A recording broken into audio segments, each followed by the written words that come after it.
오늘 마지막으로 이제 잠언 3강에 있는 내용을 우리가 함께 나누려고 합니다.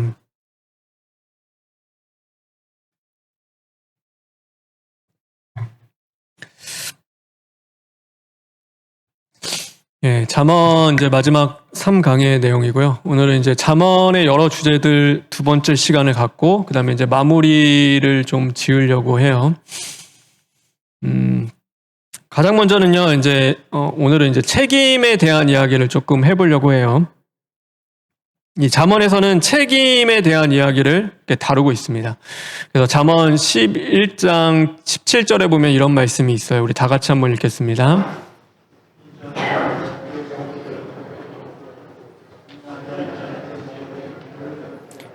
인자한 자는 자기의 영혼을 이롭게 하고 잔인한 자는 자기의 몸을 해롭게 한다라고 말씀하세요.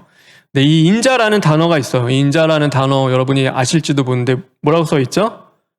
헤세드라는 단어입니다. 이 헤세드는요 사실 번역이 안 돼요. 그러니까 우리나라 말로도 어떤 말로도 번역이 안 돼요. 그냥 하나님이 주시는 헤세드인 거예요. 이거는 뭐 하나님의 긍휼, 자비, 사랑, 뭐 인애, 뭐 여러 가지로 이렇게 할 수 있는데요. 정확한 거는 이게 뭔지는 사실 알 수는 없어요. 이걸 어떻게 뭐 표현을 할 수가 없는 거예요. 그런데 이 헤세드 안에 뭐가 있냐면 이런 의미가 있어요. 책임지다라는 의미가 이 헤세드 안에 들어가 있는 거죠. 헤세드의 한 가지 또 뜻이에요. 그러니까 책임지는 것이 헤세드인 거예요. 그래서요, 나 자신에게요, 잔인한 자가 있어요. 잔인한 사람은 뭐냐면요, 그러니까 책임을 다하지 않는 인생을 살아가는 자가 가장 잔인한 거예요. 그러면은, 헤세드, 인자한 자, 뭐, 인자한 사람, 성경이 잠언에 계속 나오는데, 그 사람은 어떤 사람인가 하면요, 책임을 다해서 살아가는 사람이 이제, 인자한 사람인 거죠.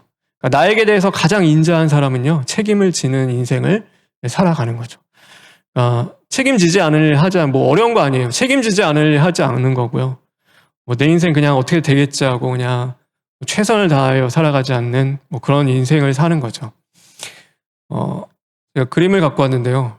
그러니까 살이 막 이만큼 쪘어요.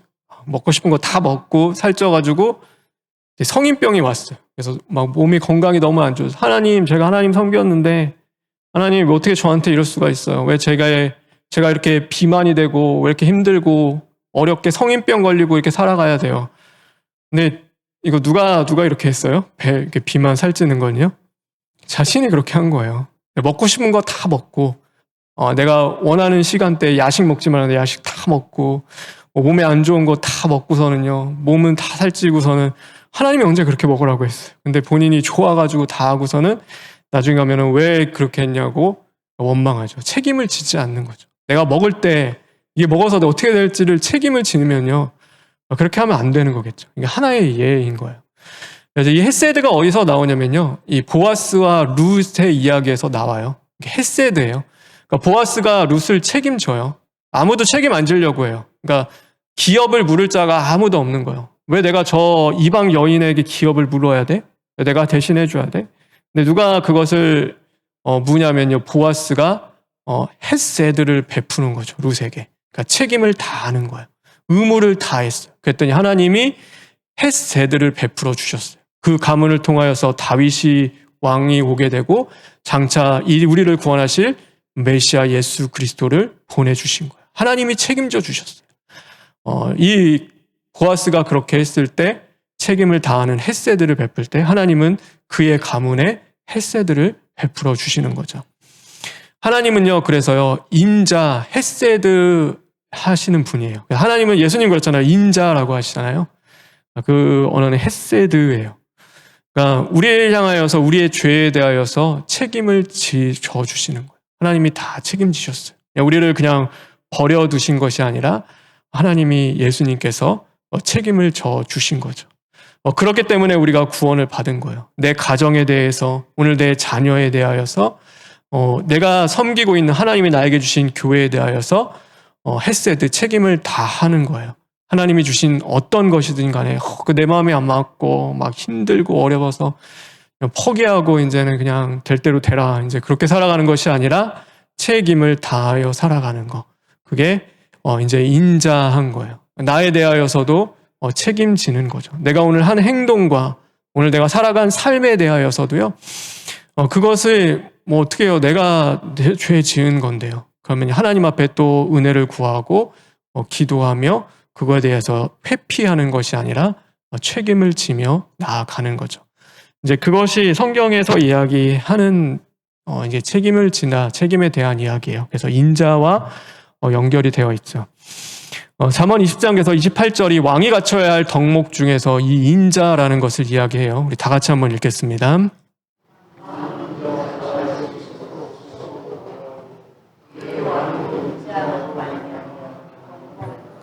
왕은 뭐 하는 사람이에요? 책임지는 사람이에요. 백성에 대하여서, 나라에 대하여서 모든 결정과 권한을 갖고 있는 것처럼 그거에 대한 책임을 지는 거죠.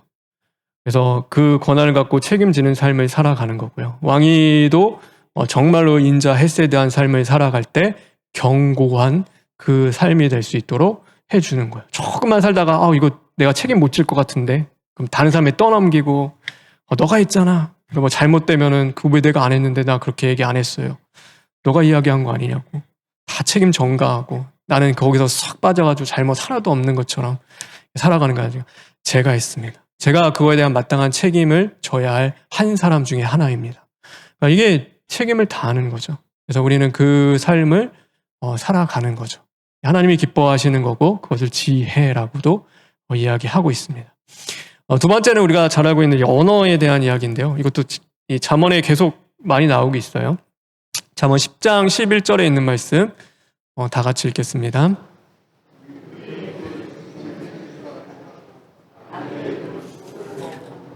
네, 이게 의인의 입은 생명의 샘과 같고요. 악인의 입은 독을 머금은 것 같아요. 사람 다 죽이는 삶을 살아가는 거고요. 의인의 입은 이제 생명, 사람 살리는 일을 하는 거죠. 어떤 사람과 있으면요, 그러니까 되게 기분이 좋아요. 그리고 막 이렇게 은혜도 되고 위로도 받고 그래서 막 이렇게 살고 싶은 마음이 드는데 어떤 사람과 있으면 막 죽고 싶다는 생각도 들어요. 하도 막 그 입에 머금고 있는 게 진짜 어느 때까지 같이 있어야 되지? 빨리 벗어나고 싶은데 좀. 그런 사람도 있는 거예요. 그러니까 누군가는 입에 생명의 샘을 머금고 있고 누군가는 그 입에 독을 머금고 있어서 이 말의 힘이 얼마나 대단하면요. 말한 사람뿐만이 아니라 옆에서 듣고 있는 사람도 같이 죽는 거예요. 누군가는 같이 살기도 하고요. 그래서 같이 죽기도 하는 삶을 살아가기도 하는 거죠. 굉장히 중요한 거죠. 그래서 더 이런 말도 있어요. 말이 많으면 허물을 면하기가 어렵다. 그래서 말을 항상 조심해야 된다. 말 많이 하지 마라. 그러니까 말이 많이 하면은 허물이 드러나기 때문이다. 그리고 뭐 잠언 18장 21절 죽고 사는 것은 혀의 힘에 달려 있다. 그러니까 이 말이라는 것이 그만큼 중요하다라고 이야기하고 있어요. 제가 이거는 그냥 이제 예화예요. 실제로 있는 일은 아닌데요. 이제 이게 누군지 아시겠어요, 혹시? 젊은 분들 빌 게이츠예요. 빌 게이츠인데요. 대단한 부자죠. 빌 게이츠. 이거는 뭐 그냥 이게 도는 이야기예요. 도는 이야기. 뭐 이게 실제 이야기는 아니고요. 뭐 들어보신 분들 있을 텐데 이제 말에 대한 것을 이야기할 때 이제 요 예화를 많이 하기도 하죠.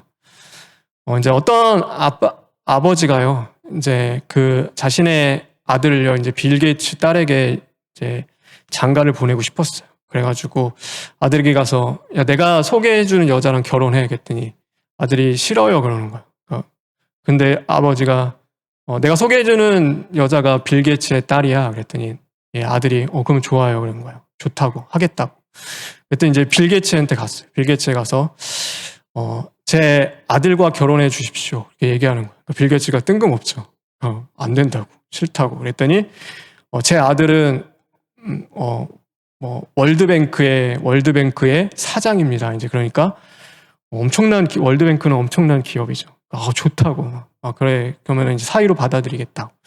그래서 이제 월드뱅크 회장님한테 갔어요. 그래서 제 아들을 월드뱅크의 사장으로 받아주십시오. 그랬더니 내가 뭔데 그 사장으로 내가 임명을 하냐. 누군지도 모르는데 제 아들은 빌 게이츠의 사위입니다. 그랬더니요. 이 월드뱅크 회장님이 좋다고 그러면 사장으로 고용하겠다고 하는 거예요. 이게 뭐라고 하냐면은 이것이 이게 비즈니스다. 말만 한 거예요. 그러니까 뭐 엄청나게 있는 게 아닌데 말이 이렇게 몇 번 하고 도는데 뭐가 일어나냐면 비즈니스가 사업이 되는 거예요. 그러니까 말이라는 게 굉장히 중요해요. 그러니까 이야기를 하는 것은 뭐 그냥 뭐 이렇게 해라라는 게 아니라요. 그만큼 말이라는 것이 함부로 할 수 없는 거죠. 그러니까 말로 천냥빚도 갚는다고 하잖아요. 그러니까 이게 우리가 살아가는데 말이라는 것이 굉장히 중요하죠. 그래서 잠언 25장 11절엔 경우에 합당한 말을 해라. 그다음에 잠언 26장 18절 22절에 보면 남의 말을 하기를 좋아하는 자는 횃불을 던지며 화살을 쏘는 사람이다. 그러니까 남의 말을 하기를 좋아하는 사람은요, 비수를 꽂는 거예요. 횃불을 던지고요, 화살을 막 쏘는데 그 사람 죽이는 일을 하는 거잖아요. 그러니까 남의 말은 그래요. 남의 말 전달하고 하다 보면요, 한 사람 죽이기가 너무나 쉬워요. 악한 사람 만드는 것도 너무나 쉽고요. 그러니까 죄인 만들기도 너무나 쉬운 거예요. 그러니까 실제 그게 있는지 아닌지는 상관없어요. 그럼 나중에 보면 뭐 책임 안 지, 누가 책임질 거예요. 그렇게 다 죽여놓고 사람 하나 그렇게 해놓고서는 아무도 이제 뭐 말이 돌았는데, 근데 그거는 책임질 사람이 없는 거죠. 그래서 그거는 횃불을 던지며 화살을 쏘는 사람과 같다. 그러니까 이런 이야기들이 이제 잠언의 이야기를 하고 있는 거죠.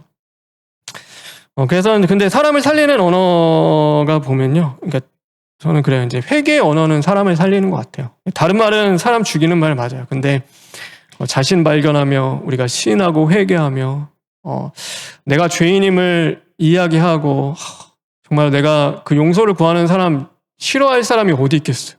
회개의 언어를 쓰는데 그러니까 그 사람을 멀리할 사람이 어디 있겠어요. 그러니까 이거는 누군가를 살리는 말이고요. 이거를 미워하고 막 그거를 싫어할 사람은 없는 거죠. 그래서 우리가 마지막으로 시편 19장 14절에 있는 말씀인데 다 같이 읽겠습니다.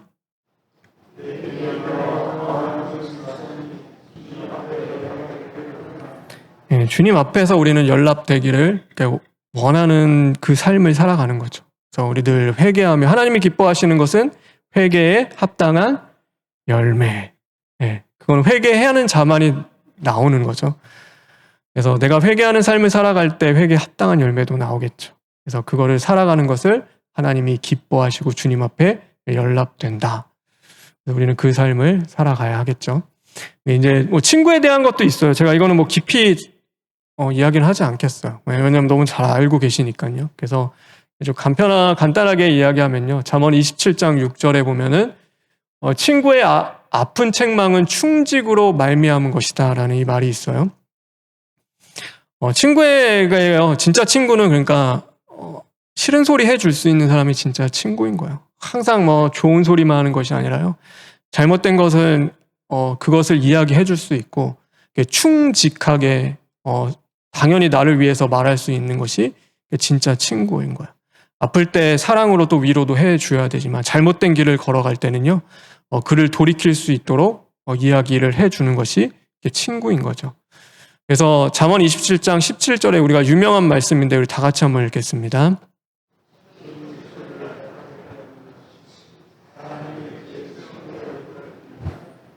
사람이 그의 친구와 얼굴을 빛나게 한대요. 그러니까 철을 날카롭게 하는 것이, 친구와 진짜 친구는요, 서로가 성장하게 되어 있는 거예요. 그러니까 나 혼자만 빛나고 이 친구는 다 밝고선 내가 더 빛나고, 그거는 진짜 친구가 아닌 거죠. 그러니까 친구는 같이 함께 성장을 하고요, 같이 빛나게 되어 있고요, 같이 그 영광을 누리며 함께 그 밥상을 누리며 그것을 기쁨으로 서로가 나누는 거예요. 그게 진짜 친구죠. 나는 다 도움이에요. 그러니까 나를 빛나기 위해서 다, 그러면 그건 진짜 친구 관계가 아닌 거죠. 그럼 일찌감치 정리하는 게 좋다. 그런 관계가 있으면 정리하는 게 좋아요. 친구는 서로가 서로의 성장을 도와가면서 함께 할 수 있는 것이 친구죠. 이게 친구에 대한 이야기를 했고요. 이제 성에 대한 거를 조금 나눠보려고 해요. 잠언 6장 32절에 이런 말씀이 있습니다. 우리 다 같이 한번 읽겠습니다.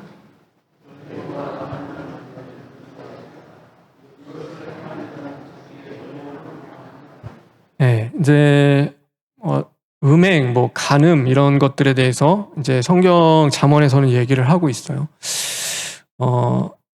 성은요, 우리 다 같이 한번 읽겠습니다. 시작. 네, 성은 하나님이 주신 선물인 거예요. 그래서요, 잠언 5장은 이제 이 성에 대한 이야기를 해요. 나중에 이게 돌아가셔서 5장을 좀 이렇게 읽어보세요. 5장 18절에 보면 내 샘으로 복되게 하라. 내가 젊어서 취한 아내를 즐거워하라라고 말씀을 하고 있어요. 그래서 하나님이 허락하신 경계가 있어요. 그러니까 경계가 있는데 그게 뭐냐면은 부부 안에서인 거예요. 그러니까 가정 안에서의 성은 아름다운 거예요. 그런데 그것이 이제 벗어나게 되면은요, 그게 죄가 되고 문제가 되는 거죠. 요즘에 이제 공교육에서 가르치는 것은요, 이게 성에 대하여 이렇게 가르쳐요. 사람의 상호 존중과 합의에 의하면 성은 언제나 할 수 있는 거다라고 해요. 그 관계가 이루어질 수 있다라고 해요. 근데 그래서 뭐 학교에서는 피임법을 가르치고 뭐 어떻게 하면은 서로가 존중하며 그것을 할 수 있을까에 대한 걸 가르치잖아요. 근데 중요한 사실이 있어요. 거기에 뭐가 있냐면 하나님이 빠져 있는 거예요. 우리의 모든 관계는 누가 계셔야 되냐면 하나님이 함께 하셔야 돼요. 그러면 사람은 동의했어요. 좋아. 우리 이거 너무 좋은 것 같아. 근데 하나님은 어떠신가요? 보는 거예요. 하나님이 이게 과연 하나님이 허락을 하셨는가? 허락을 안 하시는 거죠. 하나님 그걸 죄라고 해요. 그러면 그 죄를 지은 사람들은요, 당연히 회개하고 다시금 하나님 앞에 돌이키는 거고요. 또 그 일들에 관해서는 하나님이 기뻐하시는 길을 이제 걸어가야 하는 거죠. 그러니까 세상이 어떤 것을 이야기하든 간에 뭐 사람이 상호 존중해서 합의했으니까 된다. 아니, 하나님이 허락하지 않으면 그거는 죄인 거예요. 그래서 늘 주님 앞에서 우리는 살아가는 거죠. 그래서 이 성이라는 것은요, 이게 벽난로예요. 가정 안에 있으면요, 모든 사람들을 이렇게 따뜻하게 하고 이렇게 살리고 좋게 하는데 사용이 돼요. 좋은 거죠. 그런데 이게 가정 집 밖을 벗어나면은 온 집안을 다 태운 만큼의 재앙이 되는 거예요. 그래서 하나님이 세우신 바운더리와 경계선 안에 있지 않은 것들은 그것은 다 죄가 되어지는 거죠. 우리가 뭐 쓰나미도 그런 거잖아요. 바다가 있는 물이 바다에 있어야 하는데 육지로 넘어오면은 그거는 재앙이 되어지는 거예요. 그러니까 마찬가지죠. 이것이 하나님이 정하신 틀 안에서 늘 살아가야 하는 거죠. 그래서 우리는 그 성이 밖으로 나왔을 때 왜곡되어지는 것들이 있어요. 누군가는 이 성을요, 그냥 생산적인 일로만 봐요. 그래서 아기를 낳기 위해서 아기를 그러니까 출산하고 뭐 그러기 위해서 성을 보는 거예요. 그러니까 출산율이 저조하니까 정책하는 사람들은 뭘로 봐요? 출산율인 거예요. 빨리 그러니까 사람들을 어떻게 해서든지 아기를 낳아야 되고, 그러니까 정책을 필 때 뭘 보는지 중요한 거예요. 출산율에 집중을 하면요, 성은요 그냥 도구예요, 도구. 아이를 출산하는 도구가 되어져. 근데 하나님이 그렇게 주신 적 단 한 번도 없는 거예요. 근데 그렇게 되면요, 진짜 가정과 부부의 관계는 깨어질 수밖에 없어요. 그거는 왜냐하면 생산을 위한 일이 되어지고 정책 방향이 다 그렇게 가기 때문이에요. 근데 한쪽에서는요, 성은 상품이 되어지는 거예요. 상품화를 시키는 거예요. 이 성을 통하여서 무언가 이익을 얻고 유익을 얻기 위해서 살아가면은요, 이제 그것도 문제가 되어지는 거죠. 그래서 우리 다 같이 한번 읽겠습니다. 시작. 네, 성은 수단이 아니라 목적이 되어야 하는 거겠죠.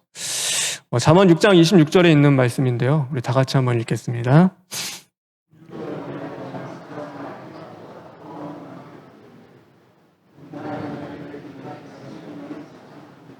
예, 떡 한 조각에 귀한 생명을 사냥하는 것이 그게 성이 수단이 되어질 때예요.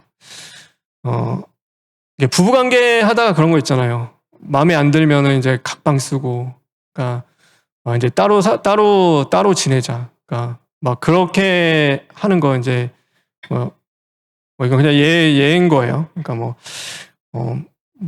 이제 너 이렇게 말 안 들었으니까 이제 잘못했으니까 밉보였으니까 이제는 당분간은 아무 관계도 없어. 그것은 뭐냐면요, 이제 성을 수단하는 거예요. 내가 저 사람을 그거는 제가 이렇게 죄송해요, 심한 말 써서. 그러니까 누가 그렇게 수단하면 성경에서 창기가 그렇게 하는 거예요. 나의 성을 수단해서 사람을 잡는 것이고요. 그 다음에 어떤 유익을 얻을 때 그거를 쓰는 거죠. 부부의 관계는요, 유익을 얻는 관계가 아니라 그러니까 서로가 하나 되어서 하나님의 나라를 이루어가고 서로가 돕는 관계인 거예요. 성은 하나님이 주신 아름다운 거예요. 성은 생산적인 것도 아니고요. 상품화도 될 수 없어요.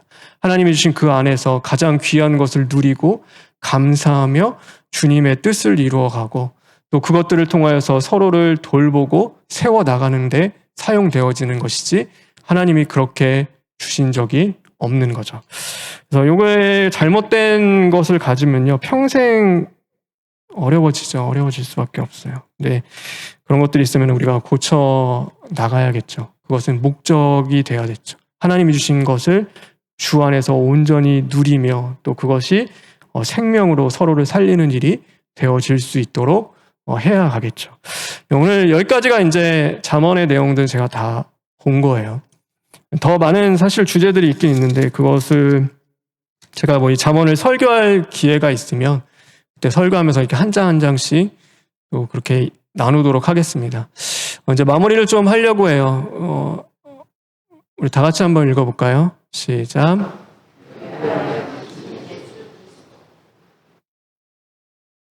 잠언을 이제 공부하고 잠언을 읽어 나가면서 우리가 조금 고민해 봐야 돼요. 이거는 답을 여기서 드리는 게 아니라요. 우리는요, 이렇게 예수님을 교회 안에 가다 놓고 살아가요. 그런데 하나님은 교회 안에만 계시지는 않는다. 교회 밖에도 하나님은 계세요. 근데 어느 때인가 보면 신앙은요, 교회에서와 또 세상에서의 단절과 분리가 되어 있어요.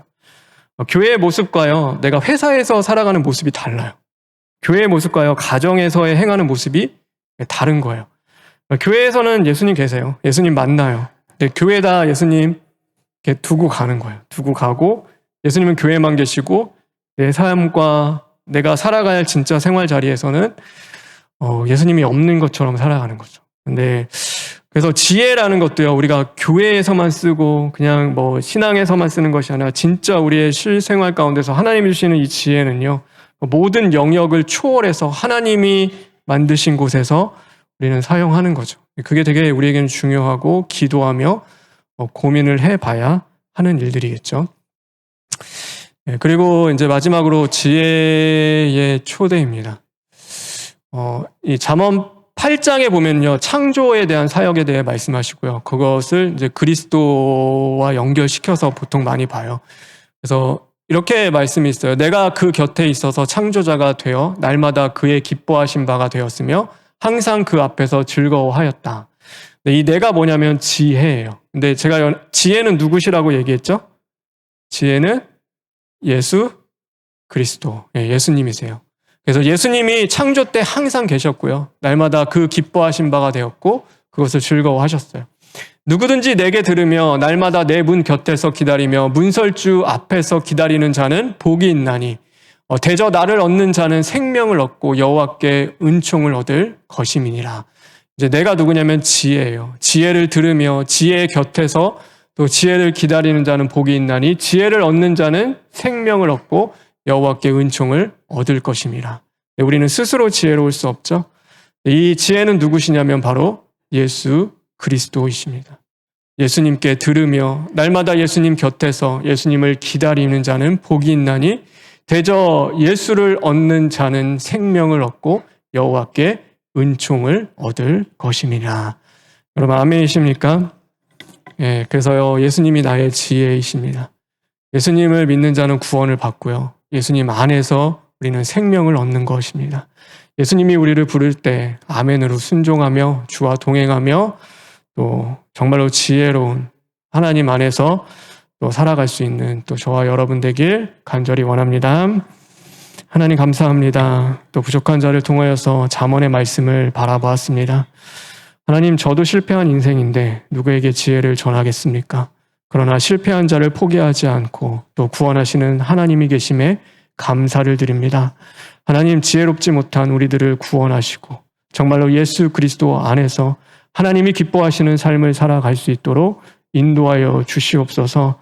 하나님, 교회 안에서만 믿음 있는 척, 신앙이 있는 척 살아가는 것이 아니라 우리가 거하는 모든 자리 가운데서 죽음은 죽으리다 예수 그리스도 바라보며 말씀의 기준이 되어 주님을 위하여 살아갈 수 있는 심령이 될 수 있도록 함께하여 주시옵소서.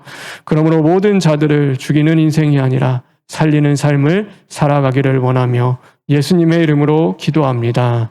아멘.